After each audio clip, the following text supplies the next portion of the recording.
This is the Learning Disability Services monthly statistics from Assuring Transformation dataset. It's actually been published since 2013, but you can't really unpick the data from that period of time. So it's it's not in a format that you can analyse. But from 2015 onwards, you can sort of unpick and sort of see what was happening, what's been going on. There's a couple of things to say about this data. This is a live data set, so it's published every single month. But what that means is that the data relating to the most recent month in a set of publications is wrong, because it's not complete.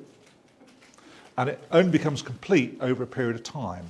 So if you take this example here, so in January 23 numbers, it's reported that there are 65 people admitted into an ATU in that month. But when we come to look at that data again, by July of 2023, that number has gone up to 130 people. Because what's happening is the data is coming in and being counted over a period of time. So they don't have all the data when they publish. So one of the things that means is that often we've been hearing these reports about things are all getting better, but they're only getting better because the data is incomplete, if that makes sense. And for example, nearly every time the number of people reported in the most recent month doubles by the time it comes out of the data again. By the time it disappears from the data set again, it doubles in size. Mostly, the numbers only go up. And I did originally write that on this slide, but then the other day I was looking through and I saw one that went the other way. Only 5 people, but it still went the other way. But as a general comment, the numbers only go up. I think it's worth just touching on a brief history about why we have this data at all, because it's really quite peculiar that we have a set of data about 2,000 NHS patients. We haven't got sets of data in this way about any other group of people. And I thought it was a good start in 1967, really. Always like to have a throwback, 1967. Of those of us who may or may not remember, free and nearly, public hospitals, reports of abuse. The government at the time said it was just one-offs. There weren't things that they were going to follow through on. And then in the 1970s, we had Farley, Whittingham, South Uckington, Normansfield. 1981 was the famous documentary, A Silent Minority, which is actually about children. These were, in fact, children in Borough Court Hospital. People who saw it, they were kind of locked in sort of a cage-like arrangement outside, in a sort of compound. Then we had the Community Care Agenda for Action, proposes closure of long-stay hospitals in 1988. And then the National Health and Security Act, which actually becomes effective in 1993, which is that move to close long-stay hospitals. Then obviously we started seeing abuse outside of the system. So the first one that was reported in a significant way was long care. Then there was more in hospitals, so on and so forth. And then we get to 2011 when Panorama does its report on abuse in Winterbourne View. 2012, Winterbourne View, a concordant, a programme for action, which didn't actually have very much effect. In fact, virtually no effect at all on anything. It's also the point at which we started gathering this data. So the NHS, one of the things they did do is they started counting the number of people that they were actually providing for. And then in 2014, because nothing had happened since 2012, we had the Winterbourne View, Time for a Change, published. But again, not very much actually happened as a result of that. And then if we sort of come up to date, sort of 2019, we have Signet Health in the Wallington Hall Hospital, again reported on Panorama, who've been very busy throughout all of this. That's a little bit of a brief history which sits behind the aim of collecting this data. This is why the NHS collects this data. That was the trigger for them to collecting it, and they still do collect this data and they publish it. So the number of people in assessment treatment units has declined since March 2015, when there was about just under 3,000 people, to a point now where we've got about 2,000 people.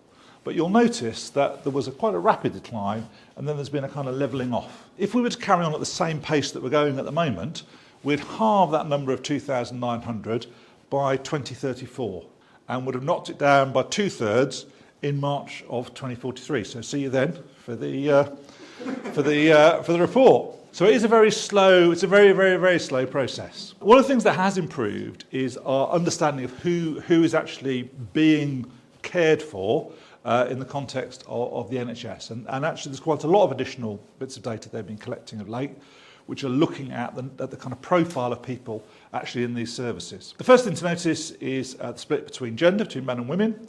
And you'll notice this dark line down the bottom is women, light blue on the line is top. And the thing that you notice is that the number of women actually remains constant. So the number of men in the system is decreasing, but the number of women remains constant. In fact, it remains more than constant. So it's 24% of the total in 2015, 32% in March 23. So actually 685 women in 2015, but it's 720 women by 2023. Now, I don't know why it's that shape. I don't know why that looks that way. What I would say, though, is if you take a step back, you'd have to assume there were other decision-making forces at play to keep the number of women roughly the same and slightly increasing over this period of time. That there are other sorts of decisions. It's not just a kind of needs-driven decision, that there are probably other factors coming into play. So judgments about what's appropriate or inappropriate in relation to women, what's appropriate or inappropriate in relation to men. Those are the assumptions that I would make. I can't prove that, but it's also been true for such a long time that you'd have to think that there's something else kind of playing out in terms of how those things happen. In terms of age profile, it's less clear really what the changes are. But in the broadest sense, what you've really got is a slow and steady increase in younger people, and particularly under 18s, actually. That's the biggest number of people that you're seeing an increase of in terms of tension. The number of older people has remained very constant throughout this process, but it is that younger group that has become more significant. So basically, more young people are going into ATUs than there were before, and particularly under 18s. Going into ATUs than there were before. In terms of ethnicity, it's been very, very constant in terms of through the years. Proportions remain absolutely the same. What we did, though, was we looked at the proportions in relation to the census data of 2021. And when we did that, what you can see is there is a bit of a mismatch. So you might have assumed that you'd have roughly the kind of same pattern in terms of who was being looked after by the NHS and the wider population. But in fact, you don't. So on this basis, you'd probably say, and obviously you have to acknowledge that this may also be rubbish collection of data. This may not just be about what we're actually seeing. This may be just people ticking the wrong box, not filling forms in properly, not understanding what they're doing. But it does appear, in terms of population, the Asian population is significantly underrepresented. Significantly underrepresented in terms of the people who are in long-term care within the NHS, as are people of mixed race, and to a much lesser extent black people. And curiously, white people are actually overrepresented. It's one of the very few circumstances in which one might find that sort of thing. It's a very odd set of numbers. Now that may just be, as I say, poor collection of data. It may not be anything significant, but it is a kind of odd finding. Probably the biggest area where things have really shifted around is who these people are in terms of what their needs are.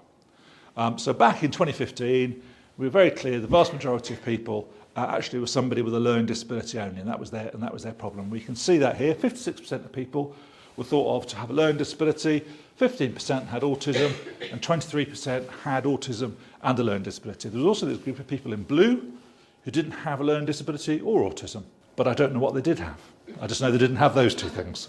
I wondered if they had a mental health problem or something, or they'd somehow got wrapped into the figures, but they've gone down in number, whoever they are.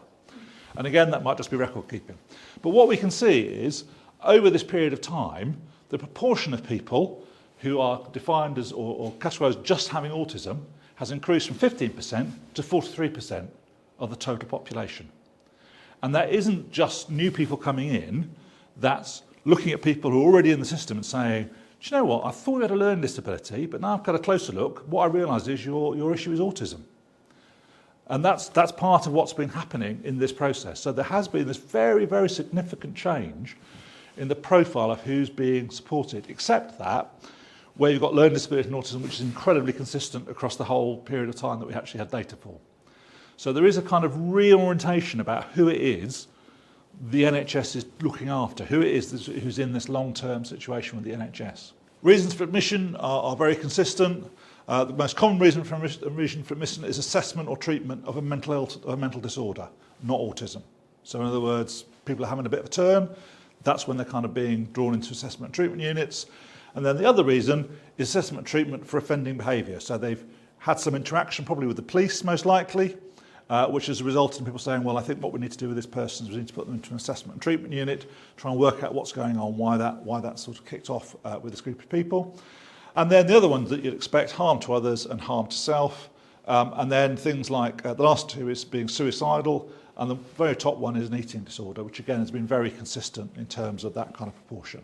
So the big driver really is things kicking off in the community and people thinking, actually, we need to do something with this individual or in other settings where it's happened. The diagnosis takes place in two parts. There's a diagnosis on admission and there's a diagnosis after you've been in there for a bit of a time. What you can see, and what you can't see in here is because I took it out because it distorts the whole picture, is for about 900 of the people, there is no diagnosis. Okay? So there is no diagnosis. There's no formal diagnosis of about half the group of people. What this means is that people can be diagnosed with multiple issues. So somebody could be autistic and they could also have an eating disorder.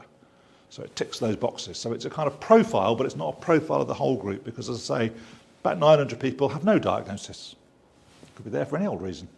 Who knows? But again, this kind of pattern follows all the sort of things that you expect it to follow.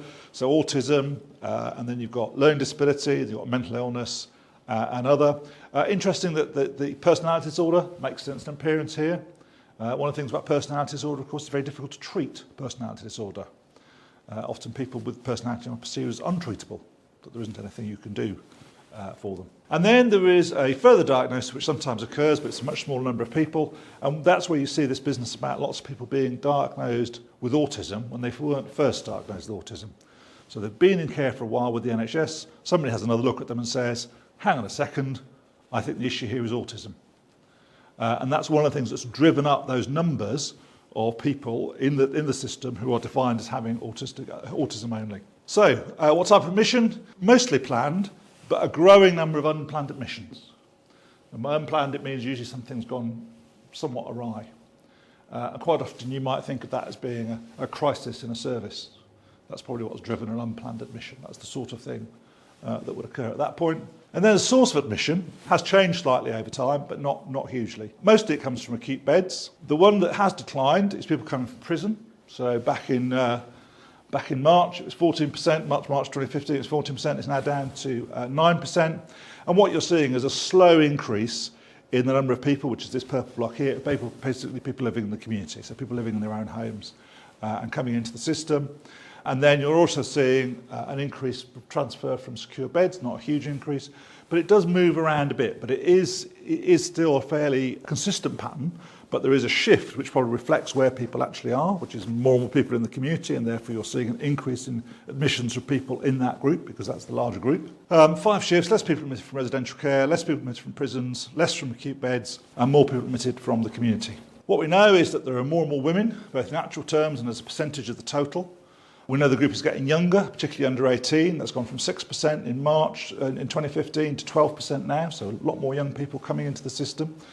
And this to remain broadly constant. Probably the biggest challenge is the biggest change in this business is about the shift from learning disabilities to autism only, and that's been a very marked shift in the reasons for that. Main reasons for admission: assessment for treatment for mental health, offending behaviour, harm to others and harm to self, growing number of unplanned admissions, and admissions in the community at other hospitals increasing. So that's the shift that has occurred over the 9 years for which we can actually analyse and unpick the data. That's the movement that we're seeing. In terms of admissions rate to use, one of the things we did was we went back and we counted the oldest number we could find for each month, if that makes sense. So we tried to take out that bit of stuff where we're underreporting to try and get a more accurate picture. And what that shows you is a number of things. The main thing it shows you is that is the pandemic. But you'll notice, and that's 1 month, but you'll notice how quickly things change back, how quickly things shift round. There's another little dip here, which I think, if I'm right in saying, is probably the second kind of lockdown, kind of anxiety around Christmas, but again, things bounce straight back again. I think, if you look at it, it is a little bit lower on this side of the pandemic, but not a lot. So in other words, demand for admission hasn't really changed very much. There isn't some huge shift. We're not seeing some massive drive down. And almost certainly, we're not going to achieve a reduction in the numbers of people until we can drive down admission, because discharge on its own isn't going to do the trick. You actually have to have less people going in the first instance. I also looked at discharges, because you've got to have the whole picture. And again, that's after the pandemic, so that's the pandemic, so there's a little push to get people out. But in fact, there wasn't that much of a push after that. Again, it's very, very consistent. So the other thing I did, which isn't probably 100% correct, I should also say there is a small group of people who go in and come out within the month, but that's about 10 to 15 people a month. So it's a very small number of people who kind of dip in and out. Most people are spending longer, more than a month. We'll go and look at length of stay in a minute. So the net change is the net change between people admissions and people being discharged. And what you can see is, obviously we have the pandemic, but after that, there's more months when the number is going the wrong way. There are more months when actually more people are coming in than are going out, essentially. That's what's happening. That's what the lines on this side mean. And obviously that's happened before. It's not like it's a new thing, but you'll notice these are much bigger lumps. And they're actually much more tightly packed after the pandemic. Although overall, this is still a reducing number of people. And interesting, so I added it all up and subtracted it again just to find out if it was right. And sure enough, there's about 1,000 fewer people across those 9 years. So that's roughly speaking, that lines up with what we know about reported numbers of discharge. Average length of stay kind of fell to an all-time low in March 2019 of 911 days, back up to back to 927 days. So these are long periods of time that people are spending. This is not a quick in and out service. This is a service where people easily and quickly get stuck. We can see the kind of breakdown of length of stay by different kind of groups, and the only group that's really shown much change is people who have been 5 to 10 years. That's the group of people that have markedly reduced from 330 people down to 170 people over the course of 9 years. But most of the rest of it is actually broadly very similar. And if you look at it as a percentage, you can see it's very, very similar indeed. So that kind of breakdown of how long people stay is a very consistent picture. Even accepting that you've got all those new people coming in and people going out, you still can maintain, roughly speaking, this kind of breakdown of how long people stay. You also have to imagine that this group of people here are more likely now, under current terms, the vast majority of these people here are now autism only. Back here, it was people with learning disabilities was the vast majority. So that's the shift. So we do know that as that diagnosis has changed, it's had no impact, in fact, on how long people stay. That's not changed anything. So we've now got a completely different diagnosis of people's needs. Actually, we're going to hold on to them just as long as we always did. That's what we're saying about admissions and discharges. It used to be that the Transforming Care Partnerships was the vehicle designed to try and achieve discharge from these hospitals.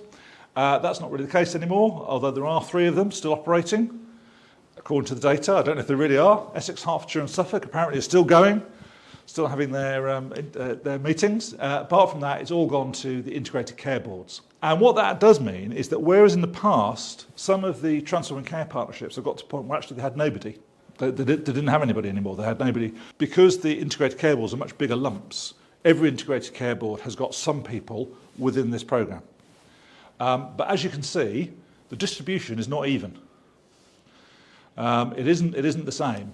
So up here is North East and North Cumbria, and that's always been so.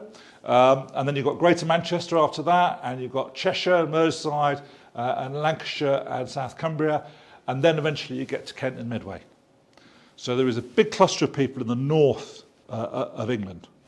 And right down the bottom here, if you're somebody like Cambridgeshire and Peterborough, you actually have got less than 20 people within that group. So you've got very small numbers of people. So there is quite a huge variety of things, and I put the Transforming Care Partnerships in orange so we can see how they're doing. This is just a kind of rough kind of breakdown. So out there in the east, it's 190 people, 200,000 down the south, 200 people down the southwest, 265 in London, 300 in the southeast, 305 in the northwest.